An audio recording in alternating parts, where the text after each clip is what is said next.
You're listening to the Empowered Divorce Podcast, where you practice being the chooser in your life again, one day at a time. Thanks for joining me.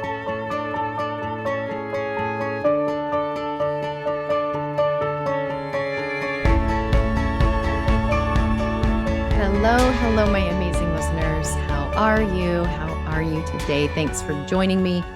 Thank you for being here. Thank you for contributing to this amazing community of women who need each other, women who need each other to support. Head over to Women Supporting Women on the Facebook group page if you haven't already. Link is in the show notes. Holidays are coming up, and I would love for those of you who are trying to earn a little extra money, have a little side job. This is a great place to share and a great place to support other women. All right, I'm going to jump right into the topic today. I want to talk briefly about radical, I say briefly, who knows how long I'll go, but I want to talk about radical acceptance. This is a concept, it's a little buzzword. People have been talking about this a little bit more. I've seen it on social media, and I wanted to address what this is. I really think this is a key principle.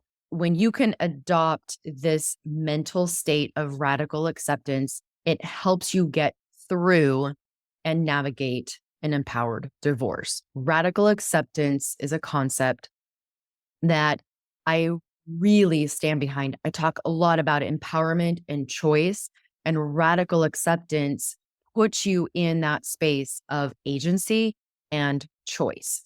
Radical acceptance is a full, complete acceptance of a situation and of a challenge that you might be facing at the time, and realizing and recognizing that you don't have a whole lot of control around.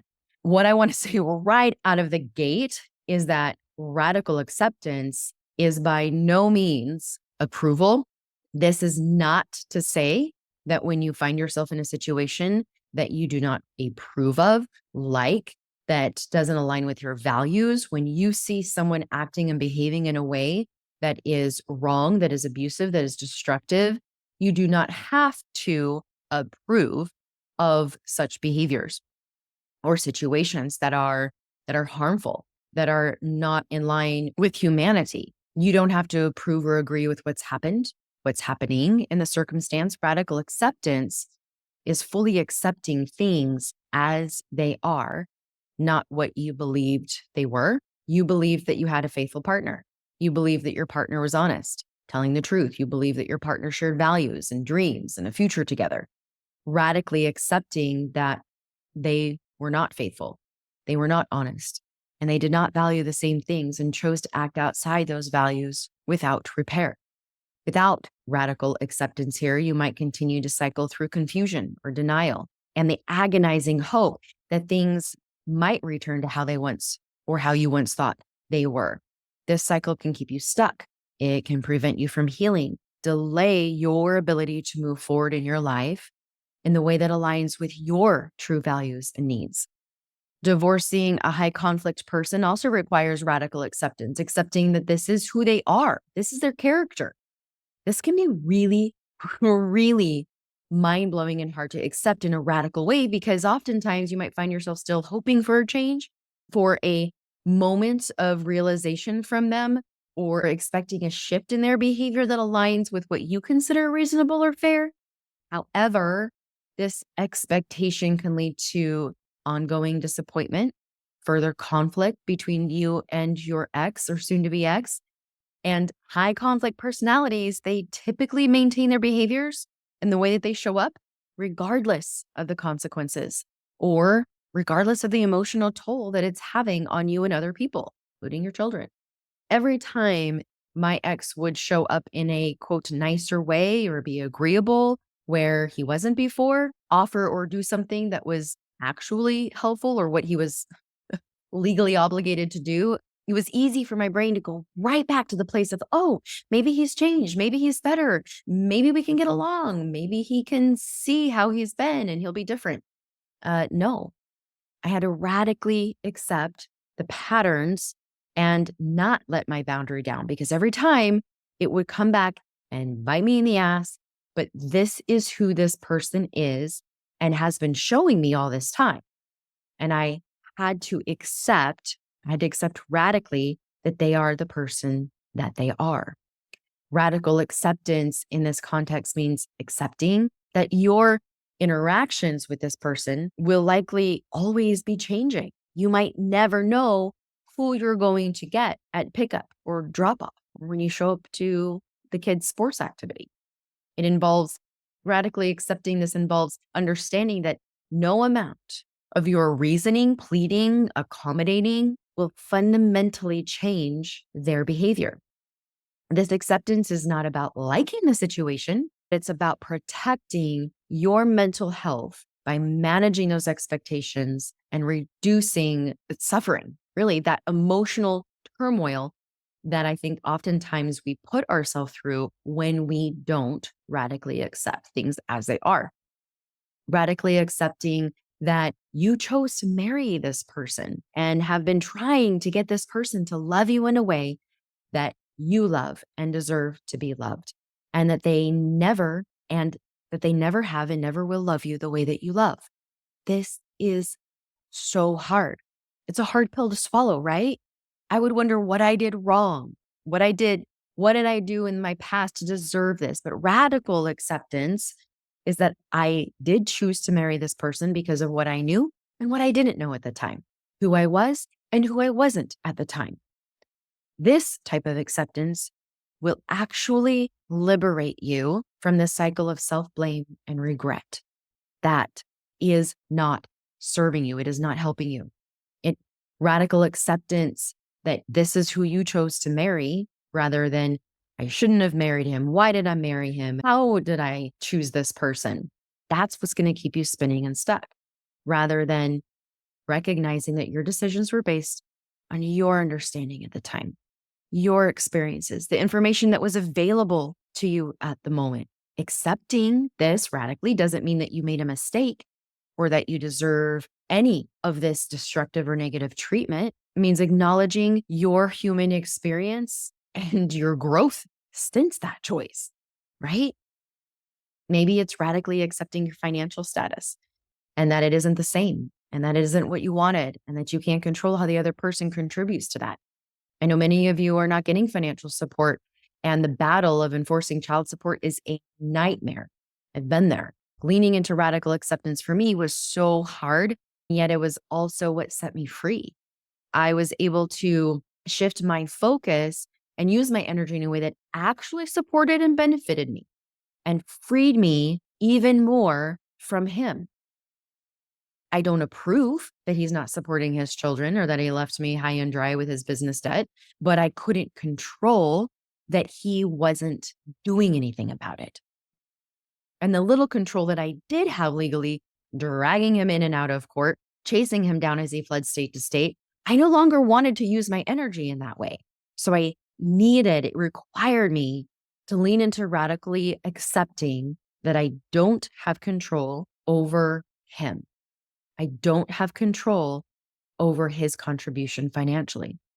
Doesn't make him less accountable, but radically accepting the situation that I'm in allowed me to redirect my efforts towards more productive and honestly more emotionally fulfilling things that I wanted to choose to do to provide for my children.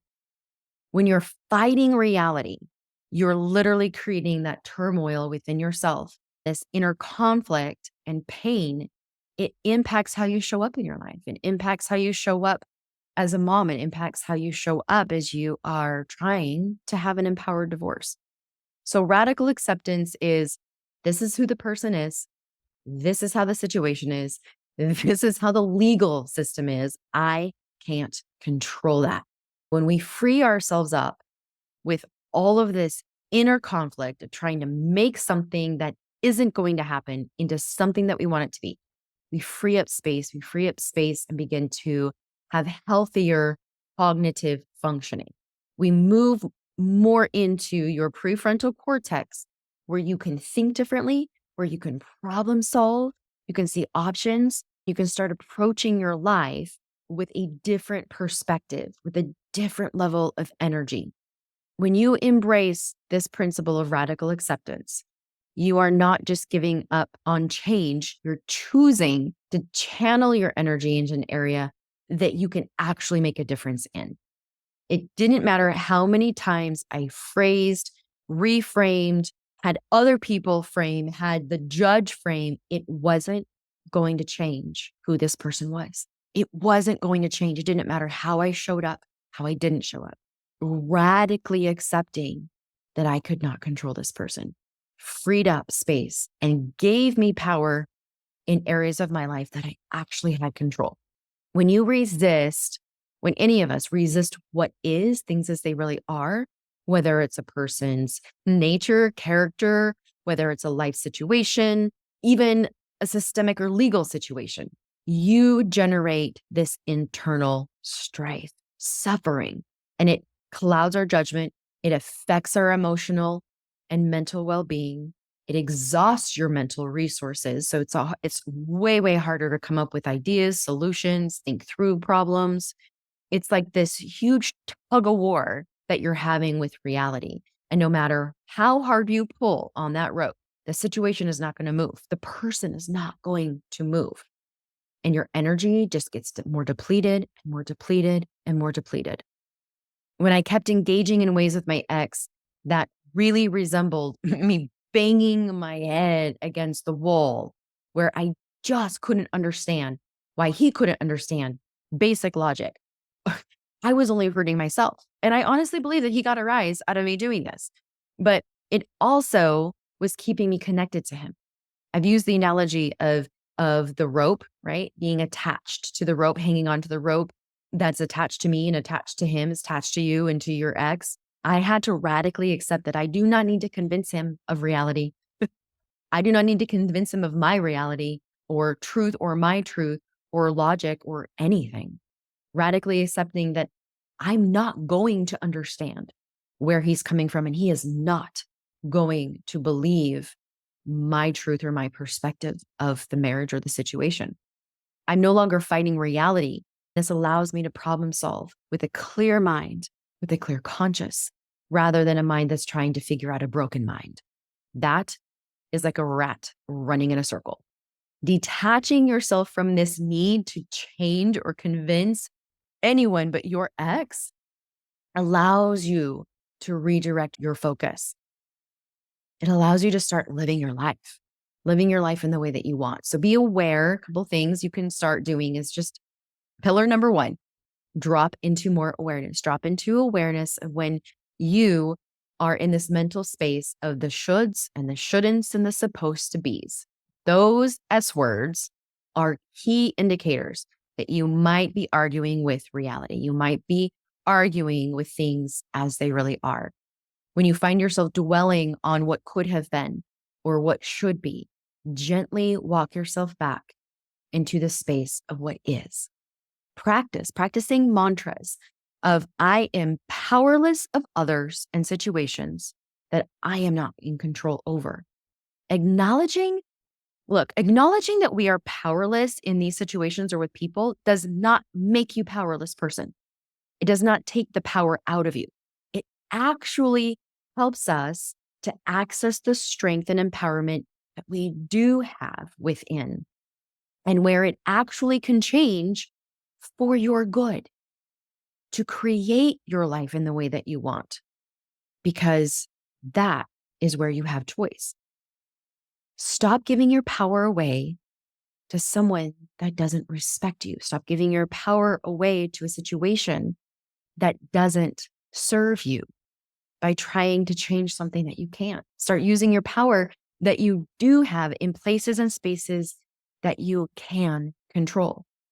You do have the power to choose radical acceptance. You don't have the power to make him stop seeing you as the perpetrator. You don't have the power to make them show up as a father or the other parent. You don't have the power to make them pay their financial obligations or apologize for their mistakes or acknowledge that they are the ones who created this mess. So you have power to stop the pattern and the cycle. You have power to boundary, to hang up, to not text back, to not respond, to not engage in futile arguments.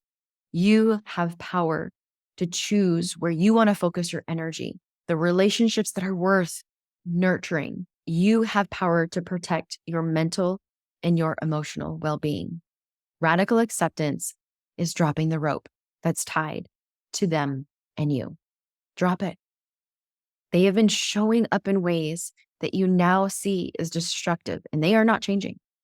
In fact, most of you are seeing this person stand in front of you that you don't even recognize anymore. Drop the rope. Choose to invest your time and energy into something that improves your life. You are strong enough to accept what you cannot control and focus on what you and who you can influence. Empower yourself with choices that align with your values and with your own well-being. It will work for your good. You are the creator. You are the chooser of your life. And you really can choose the life that you want because you can. Take care, everybody.